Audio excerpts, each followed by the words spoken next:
جنت کی سیر میں آگے بڑھا اور یاقوت و زمرد سے بنا ہوا دروازہ کھول کر اندر چلا گیا۔ جنت کو ایک وسیع و ریز لامتناہی رقبے پر آباد ایک خوشنما شہر دیکھا۔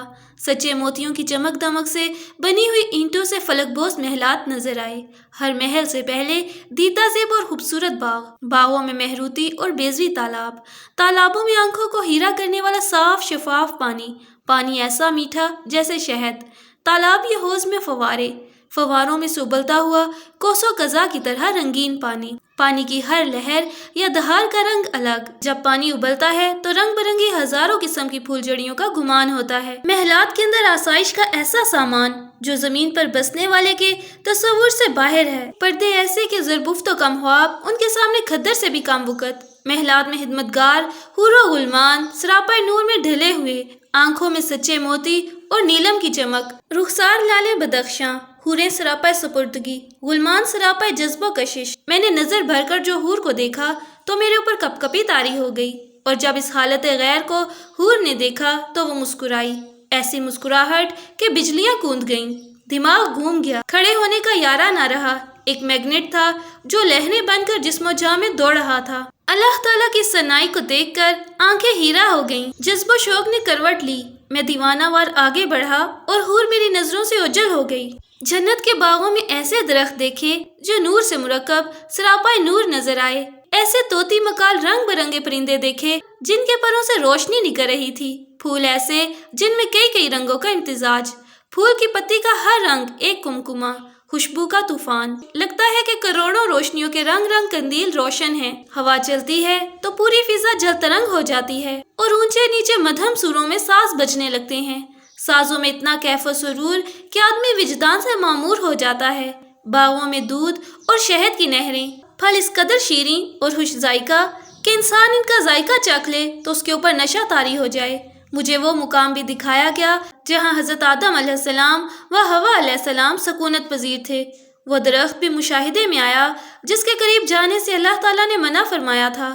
دل چاہتا ہے کہ اس درخت کی تشریح بیان ہو جائے، لیکن ہاتف غیبی مجھے اس بات کی اجازت نہیں دیتا کیونکہ یہ بات نوع انسان کے شعور کی سکت سے باہر ہے۔ جنت کی مسحور و مہمور فضا میں ہر طرف ہریالی، خوشنما پھل پھول، آبشاریں، نہریں، تالاب، حوض اور حوض میں کمل کی طرح پھولوں کی بہتات ہے۔ سما ایسا جیسے بارش تھمنے کے بعد سورج غروب ہونے سے ہوتا ہے۔ القصہ مختصر میں بھی محو حیرت تھا کہ حضور خواجہ غریب نواز رحمۃ اللہ علیہ نے ارشاد فرمایا، کیا سمجھا، یہ سب کیا ہے؟ اب میں پھر روضہ مقدس و مطہر کے اندر حضور خواجہ صاحب رحمۃ اللہ علیہ کے سامنے مکمل عجز و انکسار بنا بیٹھا تھا۔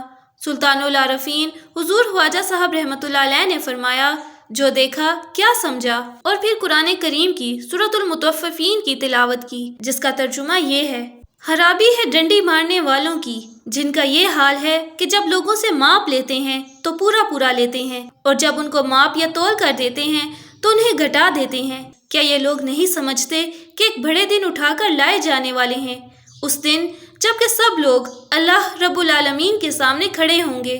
ہرگز نہیں، یقیناً بدکاروں کا نامہ اعمال قید خانے کے دفتر میں ہے، اور تمہیں کیا معلوم قید خانے کا دفتر کیا ہے؟ ایک کتاب ہے لکھی ہوئی۔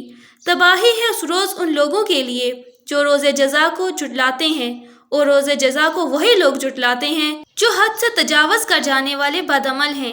انہیں جب ہماری آیات سنائی جاتی ہیں تو کہتے ہیں یہ تو اگلے وقتوں کی کہانیاں ہیں۔ ہرگز نہیں، یقیناً اس روز یہ اپنے رب کی دید سے محروم رکھے جائیں گے، پھر یہ جہنم میں جا پڑیں گے، پھر ان سے کہا جائے گا کہ یہ وہی چیز ہے جسے تم جھٹلایا کرتے تھے۔ ہرگز نہیں، بے شک نیک آدمیوں کا نامہ اعمال بلند پایا لوگوں کے دفتروں میں ہے، اور تجھ کو کیا خبر ہے، کیا ہیں اوپر والے؟ ایک کتاب ہے لکھی ہوئی، اس کو دیکھتے ہیں فرشتے نزدیک والے، بے شک نیک لوگ ہیں آرام میں، اونچی مسند اور تختوں پر بیٹھے نظارہ کر رہے ہوں گے، ان کے چہروں پر تم آرام اور تازگی محسوس کرو گے، ان کو نفیس ترین شراب پلائی جائے گی جس پر مشک کی مہر لگی ہوئی ہوگی۔ جو لوگ دوسروں پر بازی لے جانا چاہتے ہیں وہ اس چیز کو حاصل کرنے میں بازی لے جانے کی کوشش کریں، اس شراب میں تسنیم کی آمیزش ہوگی۔ یہ ایک چشمہ ہے جس کے پانی کے ساتھ مقرب لوگ شراب پئیں گے،